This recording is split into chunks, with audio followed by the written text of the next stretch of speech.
Hi everyone, this is KJ Vlog, sa Filipino actor based in Kingdom of Saudi Arabia, and welcome back to my channel. Ang ganda-ganda ko na itong reaction video, ang Jillman compilation. So without further ado, let's start this reaction video. Ano to? Ito yung tinatanong siya about kay ano? Ako, basta fast talk. Ako naman to Fast eh. talk. Ako naman to. Sige. Okay, rolling. First question, Jill. Pakiramdam today na you are renewing your contract with Sparta. Very Ay, happy, super grateful. I feel so blessed. Sana And all nag-renew super ng contract. excited sa mga mangyayari pa this year. For the next few years pa. So, tapos ano pa yung pangarap mong gumawa ng action teleserye? After Never Say Die, ano pa yung gusto mong gawing project si Jill? Gusto ko magawa lahat eh. Horror, ay, drama, lahat naman pala ang comedy, gusto. uh, Bakit love naman story, lahat? adventure. Pero, Gusto mo naman pala sabi ko pagod na nga, pagod sa gusto ko buhay. magawa Totoo ba?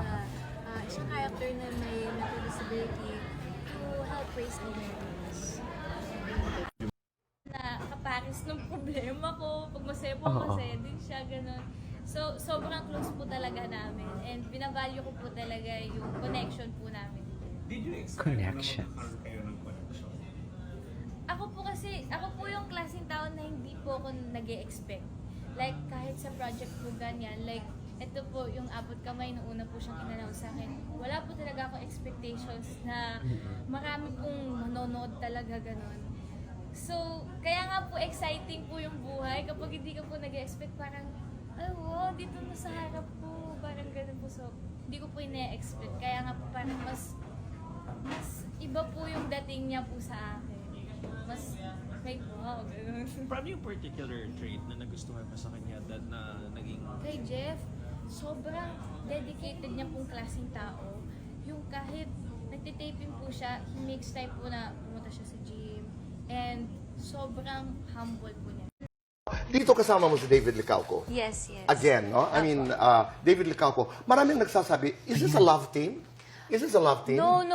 Actually po, I'm very proud of this show kasi usually po, di ba, kapag nagtatandem ang isang babae at lalaki, they think love team agad. Tama. But for Oh, this true. show, we're an action tandem. Kumbaga, Action ano po kami, tandem. parang kung may Ghostbusters, kami naman po ang mga busters ng mga ng mga masasamang tao. Okay, I And get we're- it. We're gonna Alright. do it together.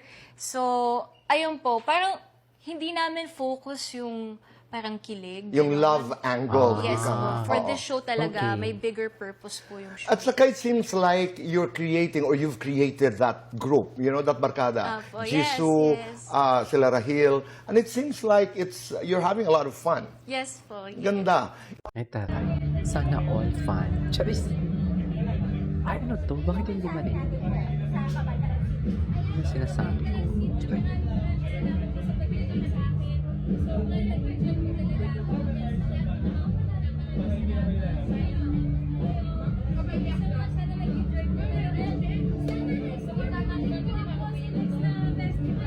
Also po, ano po yung mga social media accounts na pwedeng bisitahin nila?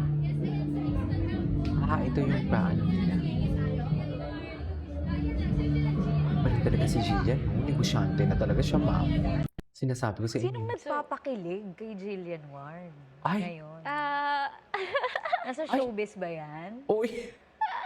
Uy naman tumawag. Abot Napaka-OA. kamay ang kilig sa unang pagsalang ni Napaka-OA. star of the new gen Jillian Ward sa GMA Integrated News interviews nang mapag-usapan ang kanyang love life. May love life ba si Jillian Ward? Yeah. Well, wala po akong boyfriend. Pero may Pero nagpapakilig. minsan kinikilig po talaga ako. Eto na lang po. So, yung gusto ko kasi, hindi niya alam na gusto ko siya. One-sided love? Ganon? Hindi naman po one-sided. Kasi ano? apparently, gusto niya din daw ako. Pero Ay, hindi ko akala sinasabi ko ba sa kanya hindi na gusto? gusto din kita. Okay. Ganoon. So, kung nanonood po siya, hello. Pero kung nasa showbiz ba si Mystery Guy, Tingnan niyo po yung mga mata ko. ha? Nasa showbiz? May showbiz ba? Hindi raw nagmamadali si Jill pagdating sa love life na may hinahanap na qualities. Siyempre, God-fearing. Gusto ko po very Si Eman family-oriented. talaga. Naniniwala Eman po talaga kasi to ako yung na inaano kung niya dito paano niya eh. mamahalin yung family niya, Si ganun niya rin Eman po ako talaga. mamahalin. And gusto ko po very honest sa sarili niya at may paninindigan. Ayun. Yun po yung pinaka-importante para sa Yun akin. talaga And importante. hardworking. Gusto ko po yung mabait Sana talaga. all. And yung hindi po siya pretentious. Nung nasabihan ka na ikay mag-judge sa The The Clash, ano ang reaksyon mo? Siyempre, andun po yung kaba, andun yung takot, kasi first time ko po mag-judge eh. Pero, siyempre, I made sure din po na nag-singing lessons ako, nag-research ako, and ever since talaga po bata ako, mahilig na po ako sa halos lahat ng genres of music. So, grabe po ako mag-research. And, ayun, tinanggap ko po Lahat pala talaga ng siya kasi genre, kaya bago niya. siyang chapter ng buhay ko, bago siyang chapter ng craft ko. So, I really Okay. wanted to do it. Lalo na po, puro Gen Z yung mga contestants. So, I think meron po akong masishare na wisdom sa kanila. Kasi tumanda na po ako dito sa industry. Alam ko yung paano ma-pressure. And alam ko na I can give them advices on how they could keep on going. Despite Tama. po yung mga naririnig nila. And she's 21, huh? She talks about... Just 21. 21. Like Chris, Diana 21. of Business Malaya. Yung tanong niya, what are your career plans for this year and what is your opinion about love teams? Well, sobrang dami po akong plans for this year and the next few years pa po. Siyempre, gusto ko pong ma-challenge yung sarili ko in terms of acting. And I want to, kumbaga, mag-grow pa po in terms of my performer side. Gusto ko po talaga na ma-master ko yung craft ko this year. So, mas marami po akong mga ginagawang trainings. I'm planning to do more workshops, more classes para po sa dancing, singing, and acting. Ayun. And my opinion on love teams, kasi po, each to their own. Siyempre kung saan komportable yung isang artista. But personally, when I was younger, gusto ko talaga na, I wanna do everything solo. Pero ngayon po, I'm open to everything. Kasi Okay. gusto ko talaga pong matuto pa and maging versatile talaga. Ayun. That's great to hear, lalo na sa already... Ay, ano to? Bago to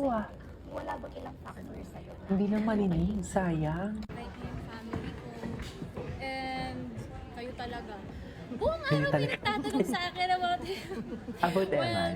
Syempre, I want Kasi to bagay support naman you. kasi talaga Supportan kayo. niya rin ako nung, Bagay naman kasi kayo ni Eman. Uy, sino pa bang itatanong namin? gusto ko Ayan din na, kasi Jillian talaga na. manood ng boxing match. Pero hindi ko pala kaya. Ay, Kasi bakit? sa kanya parang nangihina ako. Pero ayun, gusto ko kasi siya din talaga kung supportahan. Kasi sobrang bait niya, sobrang godly na klaseng tao. And ayun, gusto niyo pa ng information eh, hindi ko Oo. bibigyan. Dahil dyan, Ako po, hindi na po ako nagbabasa masyado Ay. ng comments after Anyways, that is our for today's video. This is Kiyo Vlog. See you in my next vlog.